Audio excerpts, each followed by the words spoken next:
Halo teman-teman, selamat datang di mata kuliah manajemen perkantoran. Saat ini kita akan membahas mengenai manajemen kantor dan kesekretariatan kantor. Namun sebelumnya, izinkan saya dan rekan saya untuk memperkenalkan diri. Kami dari kelompok 2 ABT 4B Malam. Dengan saya, Agnes Caroline dan rekan saya. Naomi Andrea.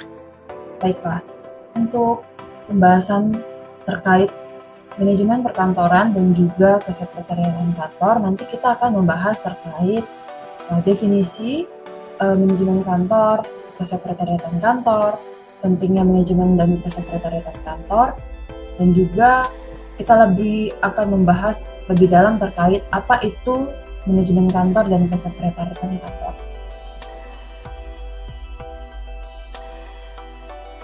Yang pertama, pendahuluan. Definisi manajemen kantor.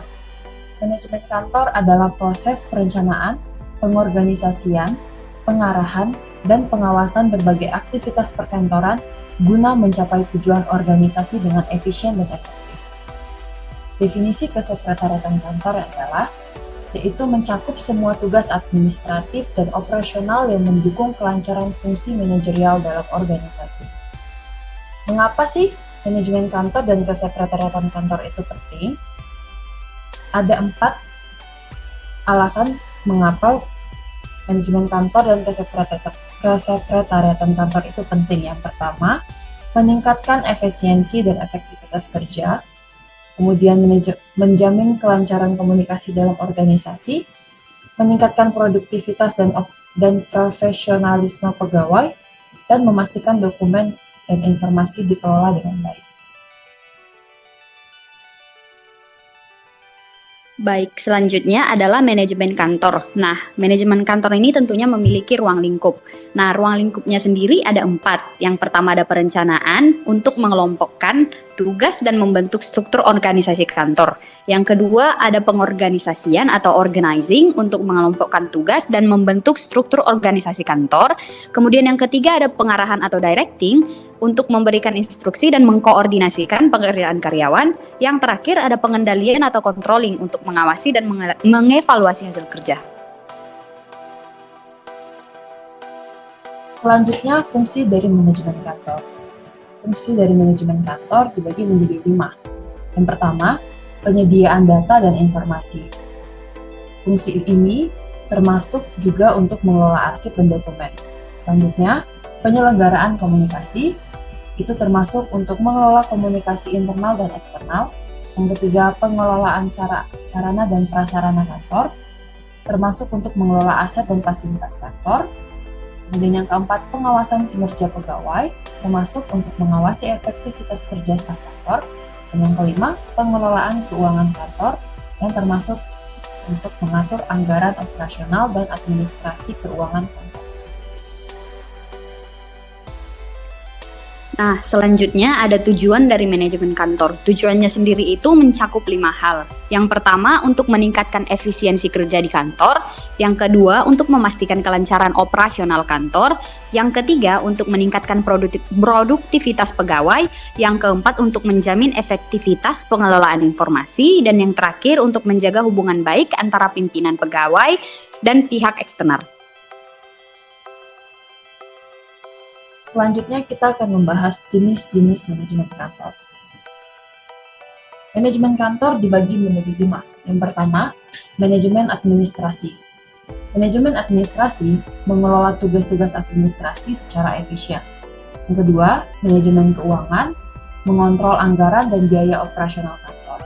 Yang ketiga, manajemen sumber daya manusia, itu mengatur tenaga kerja dan meningkatkan kompetensi pegawai.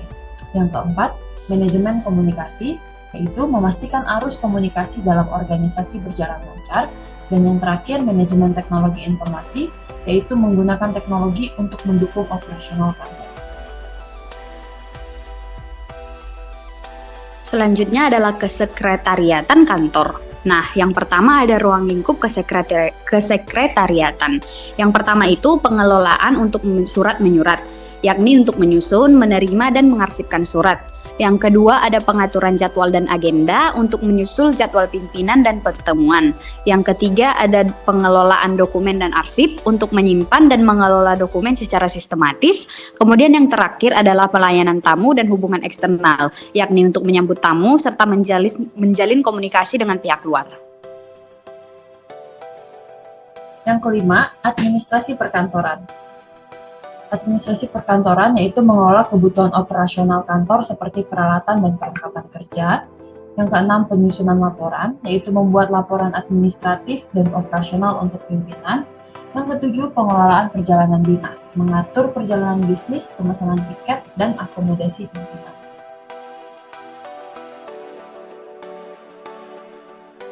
Selanjutnya ada peran dan tanggung jawab sekretaris. Yang pertama untuk menyusun dan menyimpan dokumen penting, kedua untuk mengelola agenda dan jadwal pimpinan, ketiga berkomunikasi dengan pihak internal dan eksternal, keempat menandatangani atau menangani administrasi kantor secara profesional, kelima mengatur rapat dan membuat notulen, keenam menyusun laporan kerja dan analisis administratif, dan yang terakhir untuk mengelola keamanan dan kerahasiaan informasi penting dalam organisasi.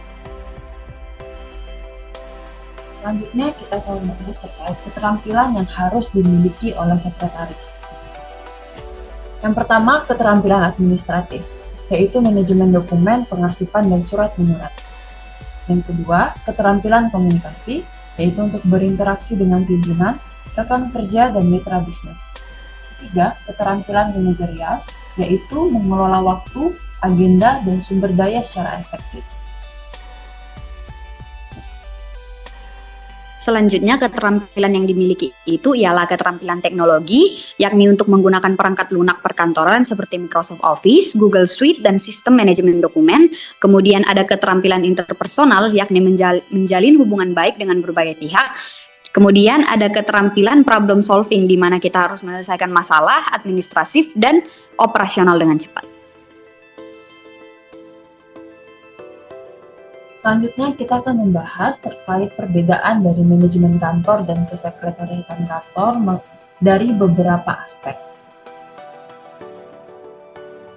Yang pertama, fokus. Manajemen kantor berfokus untuk mengelola keseluruhan aktivitas kantor, sementara kesekretariatan kantor fokusnya untuk menjalankan tugas administratif. Lalu ruang lingkup. Manajemen kantor memiliki ruang lingkup yaitu perencanaan, pengorganisasian, pengarahan, dan pengendalian. Sementara kesekretariatan kantor, ruang lingkupnya yaitu surat menyurat, agenda, dokumentasi, dan layanan tamu. Yang ketiga, aspek tujuan. Manajemen kantor bertujuan untuk bagaimana bisa mengatur efisiensi dan efektivitas dalam operasional kantor, sementara untuk kesekretariatan kantor, tujuannya yaitu untuk mendukung kelancaran administratif organisasi. Yang keempat, pelaksanaan.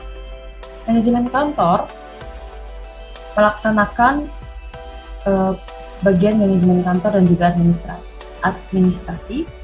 Lalu kesekretariatan kantor melaksanakan terkait sekretaris atau staf administratif. Yang kelima, yaitu pengelolaan. Manajemen kantor berfokus pada strategi dan pengawasan, sementara kesekretariatan kantor berfokus pada pelaksanaan tugas administratif. Yang terakhir, keterampilan. Manajemen kantor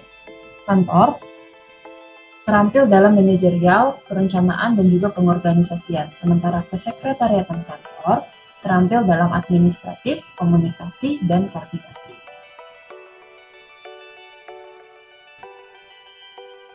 Kemudian kita sampai pada kesimpulannya. Yang pertama, manajemen kantor itu berperan dalam mengatur dan mengawasi operasional kantor secara luas.